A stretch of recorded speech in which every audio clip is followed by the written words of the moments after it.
আজকে আমরা ঘুরতে যাচ্ছি ছট পূজাতে। আমাদের আসাম ঢেকেজুলিতে ছট পূজা হচ্ছে, সেইখানে ঘুরতে যাচ্ছি। এইখানে হচ্ছে জুবিনদার যে জাস্ট এই জুবিনদার বলে একটা শ্রদ্ধাঞ্জলি দিয়েছে কমিটির তরফ থেকে। খুব সুন্দর ব্যবস্থা করেছে। মানুষটা আজকে আমাদের মাঝখানে নেই, খুব খারাপ। এখন আমরা যাচ্ছি ওই মন্দিরে, ছট ঘাটে। এটা হলো একটা মন্দির, সূর্য মন্দির। আমরা এখন হাঁটতে হাঁটতে যাচ্ছি মন্দিরে। এখানে ছট মা বানিয়েছে সুন্দর করে মন্দির, সবে ধূপ দ্বীপ জ্বলছে।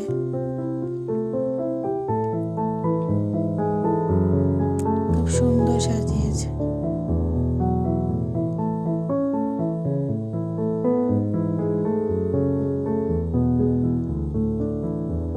এটা হলো ঘাট।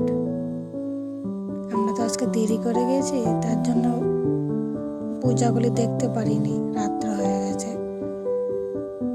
তো কালকে সকালবেলা এখানে আবার সবাই আসবে ঘাটে, সূর্য অর্ঘ্য দেবে, সূর্যকে পূজা করবে, ছট মাইয়ার পূজা করবে।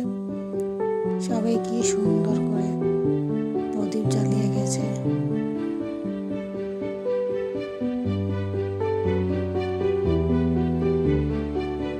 এটা হলো আর একটা পূজা। এখানে কি সুন্দর লাইট দিয়ে ডেকোরেশন করেছে ঘাটের পাড়ে, খুব সুন্দর লাগছে।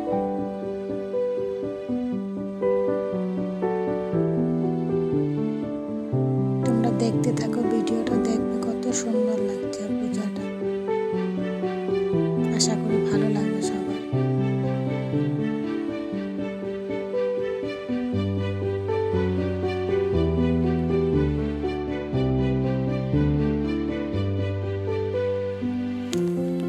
এখানে আবার কি সুন্দর দুটো লোক দাঁড় করে রেখেছে। একটা এই যে মোটু পাতলু, সবার ফেভারিট।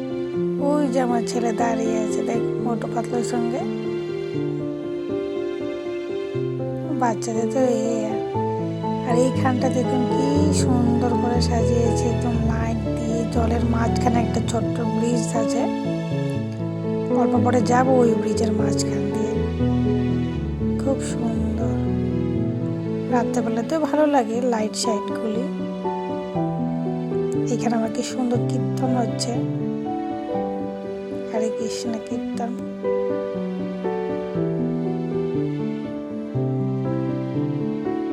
এই যে আমি আর আমার ছেলে, বরকে বলেছে একটু মোবাইলটা ধরো, আমাদেরকে একটু ভিডিও করে দাও। দেখানোর জন্য টাটা।